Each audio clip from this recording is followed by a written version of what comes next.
Welcome back to the Kingsway podcast. This today is part 2 of our conversation with Matthew McBirth on the origin of the Bible, kind of how we got the collection of 66 ancient books that we buy at Lifeway. So if you haven't seen part 1, that's going to be kind of important to understanding part 2. So if you haven't seen it, just go back either on our YouTube page or Spotify, Apple Podcasts, wherever you find your podcasts. Go back and watch that, and that'll make part 2 make a lot more sense. So without further ado, here we go.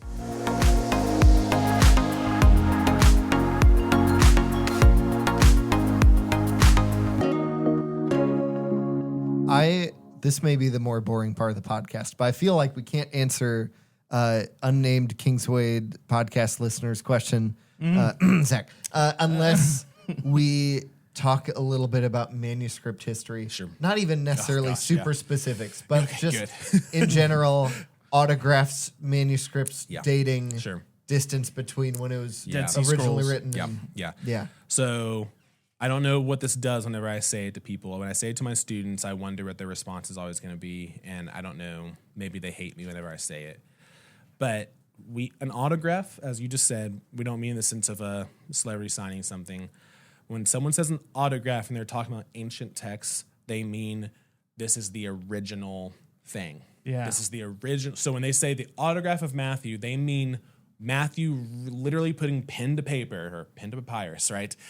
And having that would be an autograph, not a copy, right? If you get a copy, it's a copy. It's not an autograph. We do not have, at least we don't believe, the autographs of any Hebrew Bible or New Testament book, document. Right? Yeah, document. And so I don't know how people feel about that, right? That may make someone feel very uncertain. Like we don't have the original anymore. But we have manuscripts that date pretty close to the original. And again, this is where history comes into. You're like, but I can't know for certain. Like, but talk to me about, because how many ancient texts that old do we have that's that? I mean, we have almost zero, right? Like, I don't even know if we have Shakespeare's, any of his. Okay, so like this is not a Bible problem. This is an ancient problem. It's an ancient problem, and it's what happens when you get something called as the Dark Ages, and everything goes downhill, and you lose things, and people burn things, or like a third of Europe dies. Yes, exactly. So I like to say this: the New Testament. Let's just focus on the New Testament, and we'll talk about the Dead Sea Scrolls, which is going to deal with a lot of the Old Testament. New Testament, when it comes to the original Greek language, is what the New Testament was written in, we have over 6,000 manuscripts. That is more than any other ancient text written in the same language. Yeah. If you want to take another ancient text around in the Greco-Roman time, another famous one of the most famous would be the Iliad, right? Written by Homer. That book becomes a key document for whenever it was written. Mm-hmm. Oh gosh, I think it's 300s. 300. I was going to say. I thought it was beyond. Yeah. Don't hold me to it, but I think it's around then. I think it's either 300s or the 3rd century. Yes, and I'm not sure which one. But that book becomes so foundational that it's how they teach kids. It becomes part of the education. Not just Greeks, but Romans, right? Yep. So it's really key.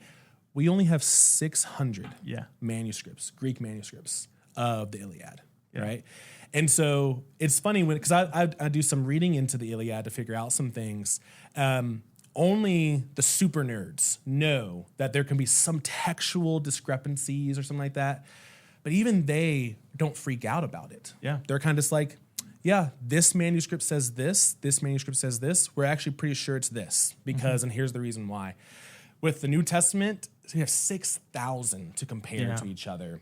And the discrepancies are very little. Well, and I know in my little study, and I don't want to cut you off. I'm just trying to like I know for my emphasis, I think about how much confidence I have that Julius Caesar existed and how little evidence we really have that he did. Like, we have coins, we have some Josephus wrote a little bit, and we have maybe like 16 copies of his. I don't, we have very few. Who's an ancient who wrote about the fall of Jerusalem in 70 AD.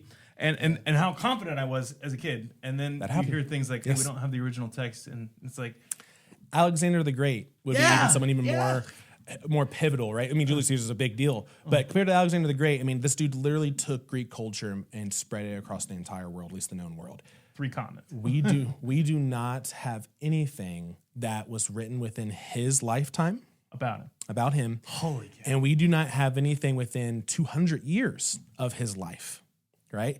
We have people talking about him, but they are decades upon hundreds of years later than he is. Yeah. Right. But we have no doubt that Alexander the Great existed. Right. Mm-hmm. And the reason why is because one of the reasons we're going to say something happened that made Greek culture spread everywhere. Yeah. And these documents are saying is this guy, and there's a lot of documents saying is this guy, he must exist, right? He must have existed. He must have done these things because look at the aftermath.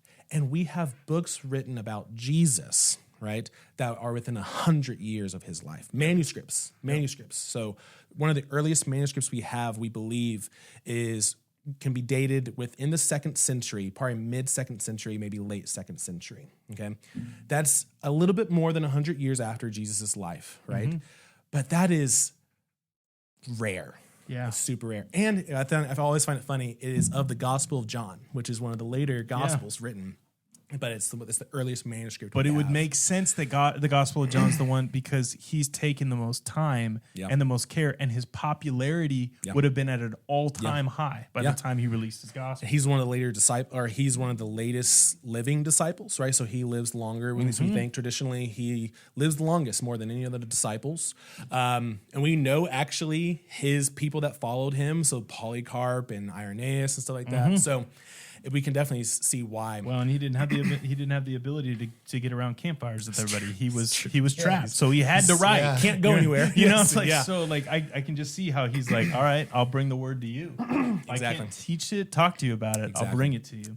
So and that's why. So autographs, that can make us feel a little bit weird. But when we look at the rest of this history, it's like, actually, we have it better than everyone else does. Yeah. That we are actually way closer to the life of Jesus and the life of the church. And we have more manuscripts that talk about the New Testament times than any other manuscript in its original language, which becomes really key. Like to have a manuscript, so a copy of the autograph written in the same language is huge. Yeah. Because translation, as everyone knows, things can get muffled and lost in translation. That's why we use that phrase. So as soon as you go from Greek to Aramaic or Greek to Latin, which is what happens, you could be losing something. Yeah. And we have 6,000 manuscripts that we know for sure are written in the same language as the autograph. So that's cool. The Dead Sea Scrolls, I don't know if y'all want to go there or if you have a follow up with it. Sure. We're kind of circling, which I think it's really fun to just mention too. The manuscripts are found all over the place. They're not found in one of the towns that, they're not all just found in Rome or Alexandria where we just pulled them all from. And I the little writings and things that I've read about this back in 15 years ago, that probably has advanced an immense amount of time. I love talking about this now.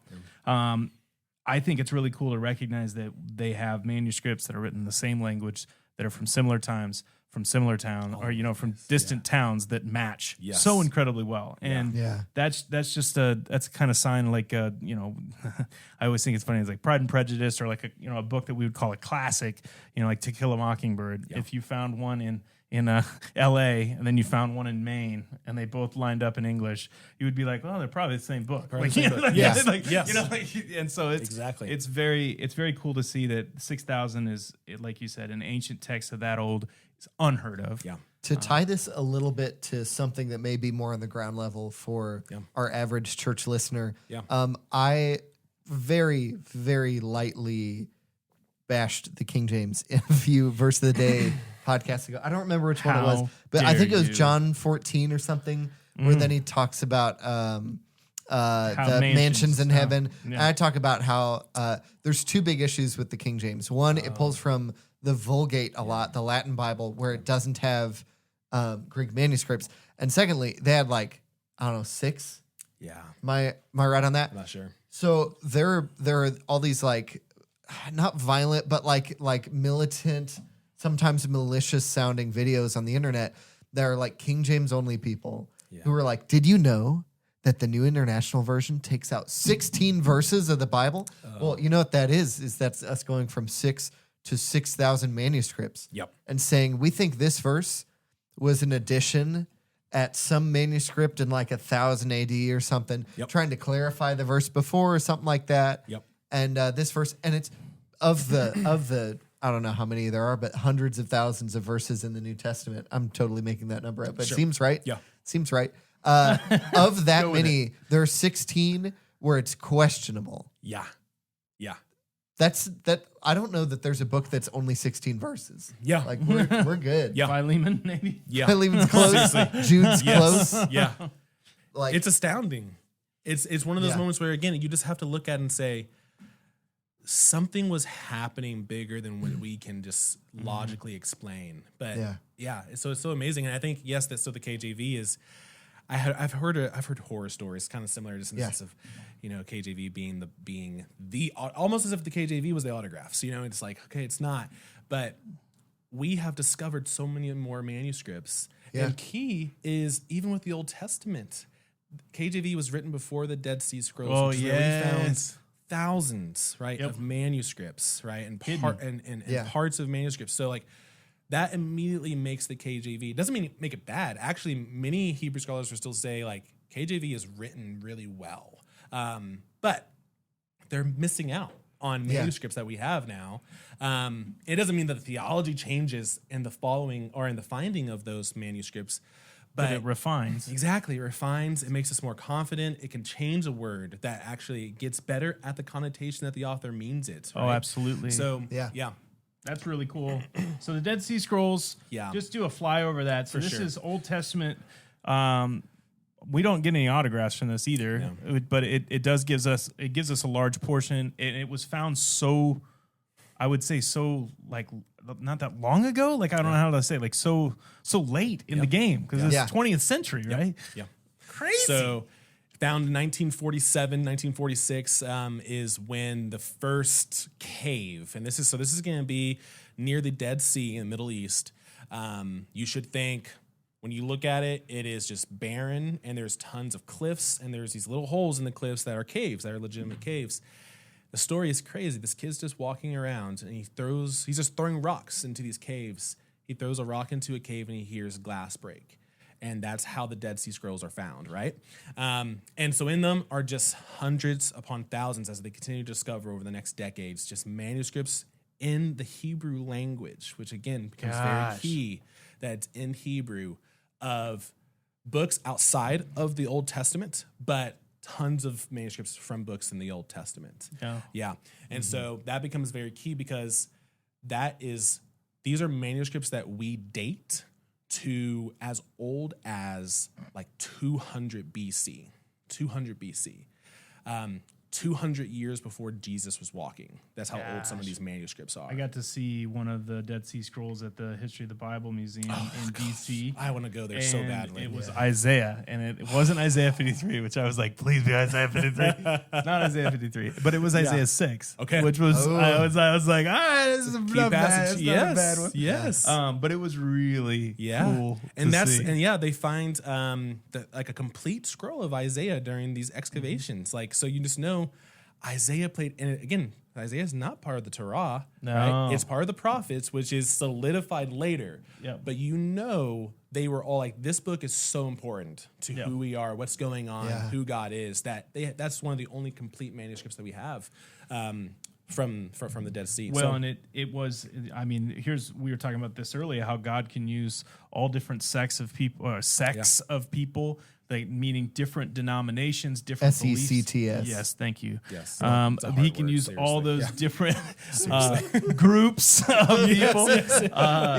Because of and we don't always have to completely understand exactly how God is using them, because this was a very, like, I would say, crazy break off of a Jewish, definitely separatist. Yeah. And like I think from the little I've read on them, they believed it was their job to keep that oral tradition alive and their belief system alive. And so they wrote these down as kind of like a continuation that no matter if they live or die, they'll be, captured. Yeah. They saw themselves as the true Israelites. That's how they referred to themselves. And so they thought the Jerusalem leaders were corrupt. They thought the Pharisees weren't holy enough. Not untrue. It's like out of all the groups, the ancient Jewish groups are Mediterranean. Sorry, antiquity. You would think the Pharisees are going to be the most holy of holy. You know, Pharisee of Pharisees, as Paul calls himself. And these guys are just like, they're not holy enough, actually, so we're just going to leave. So they just go off into the wilderness. I think the only person that can at least give us a glimpse from the New Testament of this group they're called the Essenes, is kind of what we would call them, would be someone like John the Baptist. Yeah. I don't think John the Baptist is an Essene, but think of someone who goes into the wilderness. He's a teacher from the wilderness, knows his stuff, and challenges the religious leaders of the day. That is what this group found themselves to, or thought of themselves to be. That's so cool. Yeah. And so even though they were maybe a minority, or they definitely weren't the majority at the time, they kept all of these. Yeah, they kept all of them. Well, their devotion and like their obedience to even if it wasn't always in the exact light that probably God would want, God's like, I can use that. Yeah. Like I can use that. Yeah. And even though it's 2,000 years later. It's amazing because so let me just kind of even put it more into our hands. Before we find the Dead Sea Scrolls, the earliest manuscripts of the Hebrew Bible, right, or traditions of it, so copies of it, we think can go to after AD 500. Wow. Okay, so this is 400 some years after Jesus, right?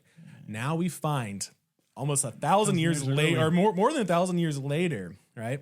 Yeah, these manuscripts hidden in these caves that are, some of them dated 200 years before Jesus, and this is where it becomes amazing when you compare those manuscripts that we have. We would call it the Masoretic text. That's going to be the 500 and yeah.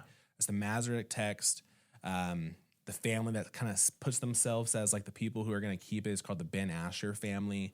When you compare their work of just keeping these texts moving on generation to generation to the Dead Sea Scrolls of the Hebrew Bible, they are so similar to each other. That is so cool. So you have manuscripts that are over 500 years old, different from each other, but they are the same, right? The text is, like, you might find some 10 generations. Yeah. Like, you find some grammar that's different, right? And that's what happens when you are just, transcribing things. So you just decide to do something different grammatically. And so what kind of seals the deal for me is this, and it doesn't have to seal the deal for everyone. I think Jesus is God. Yeah. And if we have, and Jesus thinks the Bible, his Old Testament, his Hebrew Bible, is written by God and by him, and we have manuscripts that are dated before the incarnation of Jesus, meaning that he knows these texts, right? He knows these documents, and he reads them and he continues to teach from them. So if it's good enough for Jesus, right, it's going to be good enough for me, right? That he doesn't find them questionable, that he's not saying, well, it's not written when Abraham's right there, like these are copies of it. He doesn't wrestle with autographs. He doesn't wrestle with that. He's like, no, this is it. There's this faith that God's going to be faithful enough to keep his word going and passing down. Absolutely. That Jesus had, and I think that we should have. So, yeah. That's so cool. So here's the fun thing, right? Yeah. Ryan and I have touched this on the podcast. So, there's going to be a few more councils, and they're going to have to decide on what the New Testament canon's going to have to be, and that's going to be fought over several different times. And we're going to have this Catholic Roman, and then this different Orthodoxy down in Egypt that's in the kind of the Marx, what is that called? You're talking Alexandria and Antioch. You're talking about Antioch versus and so you're going to have a little bit of a divide there. Yeah. But truly, we don't see the explosion of what the Bible is until Martin Luther.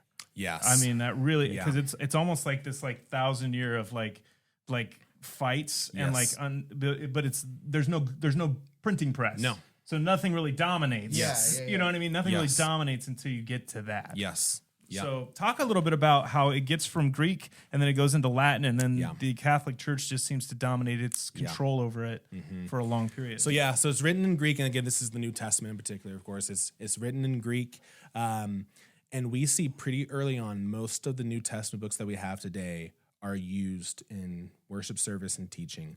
There's a few other books that they see as important. The Shepherd of Hermas would be one of those, which is it's if you read it, you're like, this book's awesome. That's pretty good. It's really you're like, this is awesome, you know. So, and when I say like pretty early on, you have people like Origen. He's going to be an early church father he is fluent in Hebrew and Greek, and he sees the books that we have today as all authoritative, the New Testament, that is. So pretty early on, it's going to be Athanasius is going to be the guy in the 300s who solidifies the canon. This is the canon. Okay. And this is where it gets interesting. Emperor Constantine, of course, says yes to it. Some years later, Augustine, which is a very important theologian, of course, will say he agrees with Athanasius on it as well. So there seems to be commonality that these are the books of and whether our it's a Bible. political move at the time Exactly. or whether it's an actual desire of their hearts, it seems like the way has now become kept going. it's now become so popular that it's impossible for them to ignore and almost beneficial for them to agree with. Exactly. Okay. And I would even say we shouldn't think, oh, well, Constantine and Athanasius, maybe these two guys just love each other and they agree. Like, Constantine eventually, like, makes Athanasius go into exile. Yeah. So it's not for that reason, but they're not, like, best friends, right? It's beneficial at the moment. Yeah. They're just like, no, this is it, right? So that's going to be, of course, all in the Greek, but it is put into whatever, stone then. But it seems pretty early on, orally, they were doing all these books. It moves into Latin in the 400s, late 300s, solidified in the early 400s by a guy named Saint Jerome. And why was the main reason that they moved it to Latin? Was it the common language at the time? It's a very common language. You have the church in Rome; they're going to speak Latin. That's the main language. And it's a dominant language. It's an academic language as well. Okay. And so you just have people like Augustine who. That's his main language is Latin. So he wants it in Latin. Yeah. And I don't think, and he's not the one that commissions it. It's going to be a pope that commissions for it to happen. But a lot of Christians speak Latin. And so they want it in that language. And by a lot of Christians, I mean a lot of Christian teachers. Yeah. Right? Because the common person can't read at that time. So 380, 410, whenever this is. Yes. What happens after that? Because once it's transferred to Latin, it seems to be it seems to be kind of out of pocket for a while. The Bible seems to it stays at the higher echelons of leadership. It stays to the higher echelons of maybe, I want to call them pastors or priests. But it doesn't really seem to be the language of the people. It's not the common people. Yeah. Yes. Again, it's going to be priests, bishops, and just religious teachers, Christian teachers. So that's who we should think speaks Latin and popes, of course. Mm-hmm.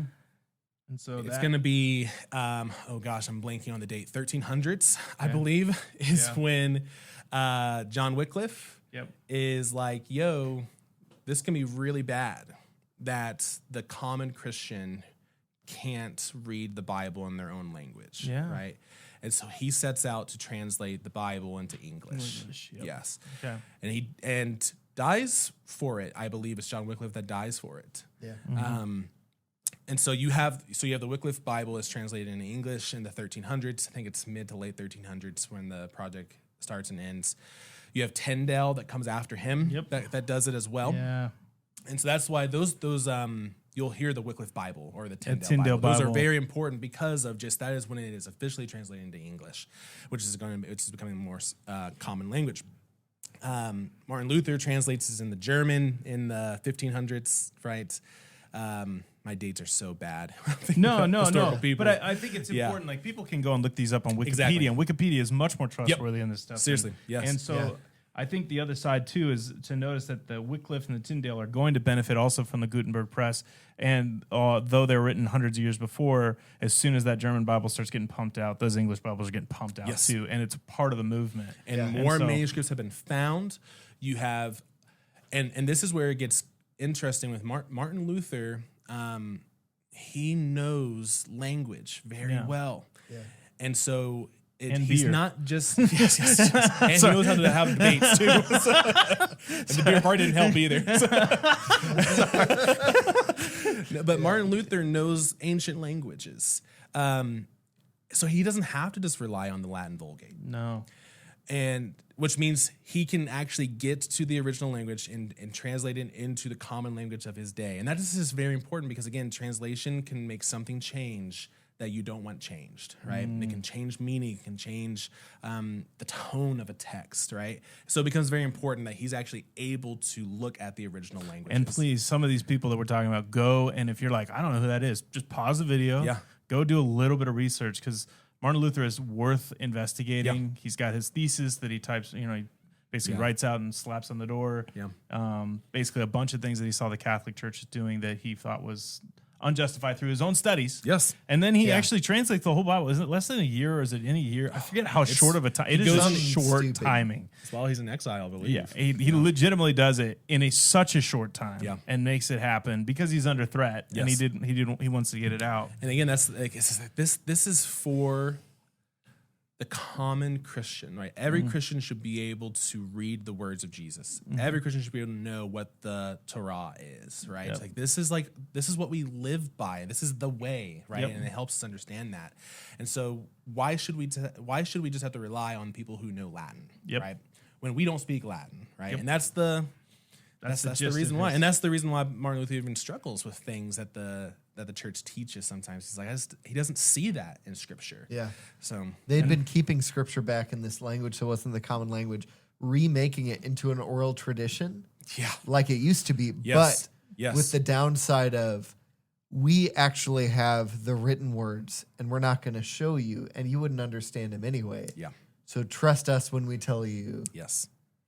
Yeah. And that's how we get, I mean, this is so oversimplified, but that's how we get purgatory. That's how we get penance, paying for your sins with money. Yes. Or indulgences, treasures or whatever, indulgences, and et cetera. Yeah, exactly. And to say, I don't know where that's at in Scripture. And again, some people would even still argue that that's, worth looking through, but I would say the whole point though is to say, you will not find the word purgatory or a word for purgatory in the Old Testament. Oh, or New theology Testament, of convenience, right? I mean, that's propaganda. I think even the Catholic Church now looks back and sees that there was mistakes and things that were made, and they've made some changes. Purgatory is one of those that I think, maybe there's a waiting time, but I don't think it's ever declared in the ways that it's been taught at times. And I'm not an expert in Catholic theology, but I think this is the important time to make sure that the distinction of Martin Luther from the Catholic Church is the beginning of the Protestant movement. Yes. And so that's where the break in the 1500s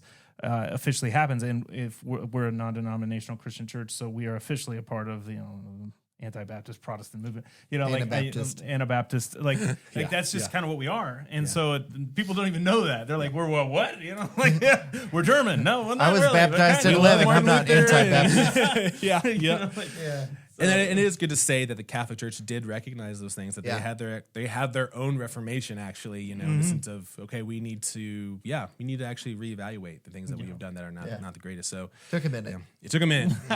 Took 400 years. And there problems. And there are times that I do think that the Pope at its best does represent Jesus in a really fun and incredible way. And I don't want to knock that. I think there's going to be a lot of people in Jesus, as C.S. Lewis says all the time. If sin can kill with 1 ounce if God can kill with 1 ounce of sin, then surely he can save with 1 ounce of faith. And so, whatever that theology is, let's just give grace to that. Yeah. However, I do think it's worth our investigation to find the purest forms of Jesus, because seeing Jesus as clearly as possible is important. Exactly. So 1500s to now, what did we go through? Tons of different translations because of theological issues. And that's, and that's not the only thing. Again, language develops. Yep. We do not speak Old English anymore. No, Shakespearean's kind of dead. Yes. So it has to stay up to date. And again, you find more manuscripts. And the biggest thing is going to be, after Martin Luther, is the Dead Sea Scrolls are found. So now you have the Hebrew Bible. And I'm going to say with that, you have manuscripts that are very old of the Hebrew Bible. I want to say with that you understand the world better as well. Yeah. And so again, with the Dead Sea Scrolls, it's not just the Hebrew Bible. You can go buy a book from Penguin Press of the Dead Sea Scrolls, and you're going to read what was life like for these Essenes in the middle of the wilderness. What did they think about holiness? What did they think about righteousness? and so then you find eventually stuff like about Josephus writing things down. Who were the Pharisees in Josephus' mind, right? So I'm not saying don't think about the Pharisees. I'm sorry, you can definitely think about the Pharisees from the lens of the Gospels. Definitely do that. But it's also going to be helpful to see what are the Pharisees like from the lens of Josephus, who actually thinks the Pharisees are pretty amazing. Yeah. Right? And it makes you look at the Pharisees differently, and it makes you wonder about their interaction of Jesus more. So the theology and the history that we find through these manuscripts that are both in the Bible, outside of the Bible, help us be able to translate the Bible better, right? Yeah. To get the right tone, meaning, grammar of it. So it's translations, just continue keeping it, trying to make it in the language of contemporary times.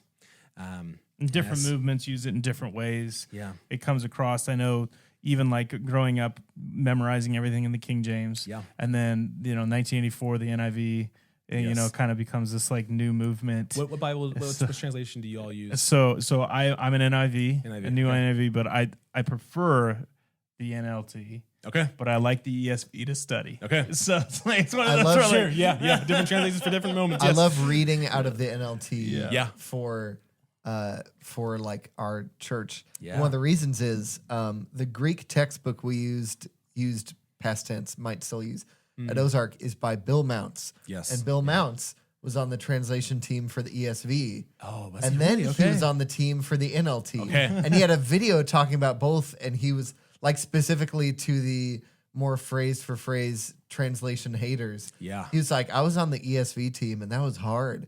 And I went to the NLT and it was twice as hard because we had to do all the same work we did for the ESV and then say, how does a 21st century Western English speaker understand those words and ideas? Exactly. And then retranslate it from just English words to English ideas. Yes. Oh gosh. And I was like, okay, now I love I the just NLT wish now. many blessings upon people that can do that. Yeah. Yeah. It's amazing. Well, and the English language is written in when we are such a language of phrases and words that mean something completely different in slang than they do literally. And just constantly evolving. And it's constantly changing. Yeah. I mean, the newest forms of verbiage that comes out of like some of our streaming gaming services and like the kids that use that language now that I'm thinking about what my in 50 years, will there be a translation that reflects that? You're like, well, they know what it means. No, like, exactly. No, they Not at all. Exactly. And we'll need a new translation. Yeah. And that's why I almost even said, what Bibles do you all use, right? But it's important to say, no, these are different translations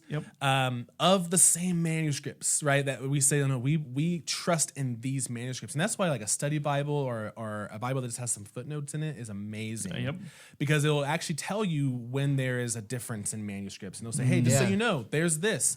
And I love that because it makes you wrestle with it. Okay, if I read it in this way, this is how it comes across. If I read it in this way, it comes across, so it can come across a little bit different.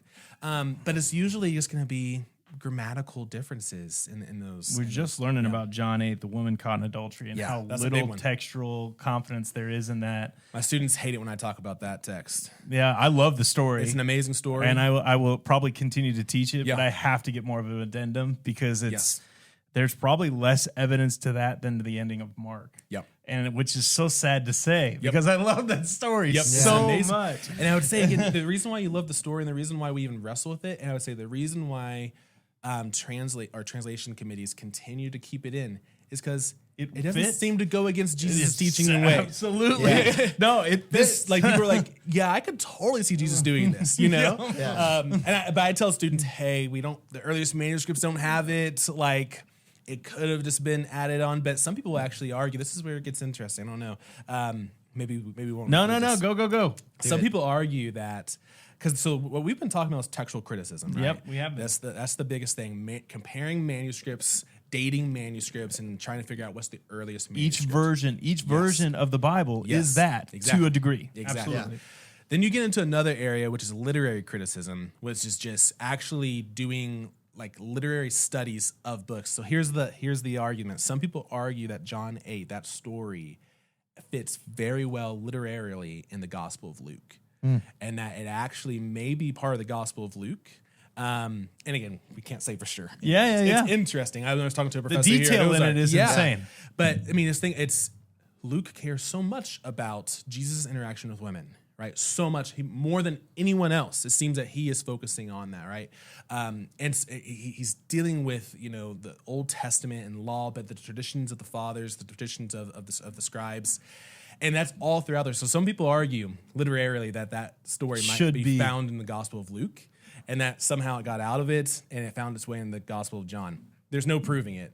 Yeah. But it's just interesting to say, this seems to be a pretty early thing, though. It doesn't seem to come into our books, our Bibles later on. It's pretty early story. And I know this is super high critical thinking, and I apologize if you are paying attention, you are watching that. I'm so proud of you right now. I'm so proud of you, Mom. Anyway, yes. But the other side of it too is because of how late and how old that John became. Potentially, he wrote different versions of his own gospel with additions of different stories and different things. So, it's not saying that this isn't something that needs to be justified to be seen as valuable, but I could see him putting out a version and then someone else visiting him on the island and him being reminded of something and going like, man, that would have been really cool to put in. I'm going to put that in the next one. We'll add that in right here. Sure. And, that version went west and the other version went east. And, I don't know. We don't know. Like it's hard. It does fit very well when I think about it in the sense of unilaterally with who Jesus is, but it also needs to be properly understood and not taught in a way that like at times I was growing up without knowing that this is something worth knowing and thinking about is the sense of textual criticism. Most definitely.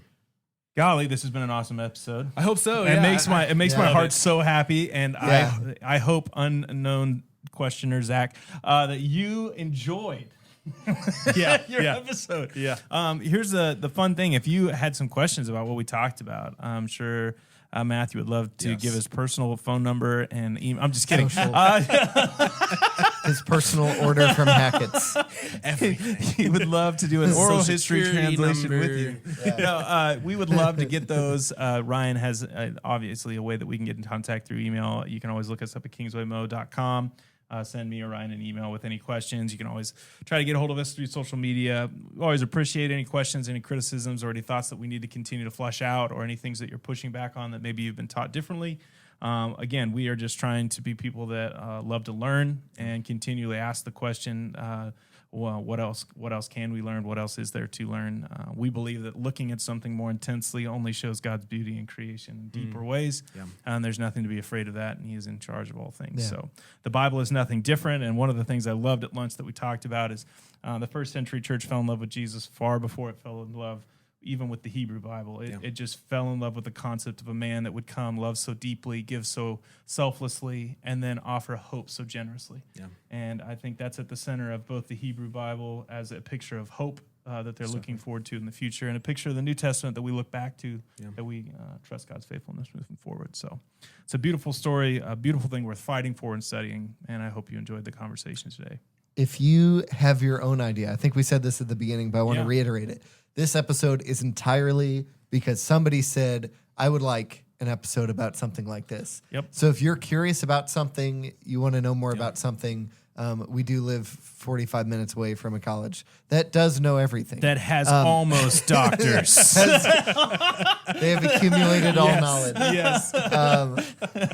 But we have a wide variety of experts and or almost experts on a lot of things. So incredible. Just let us know. Yeah. Thank you, Matthew, so much for being being on. Thank you for inviting me. I hope you enjoyed. It's a lot of fun. Yes. Yeah. Well, you guys have a great and glorious day in the Lord. We'll see you later. See ya.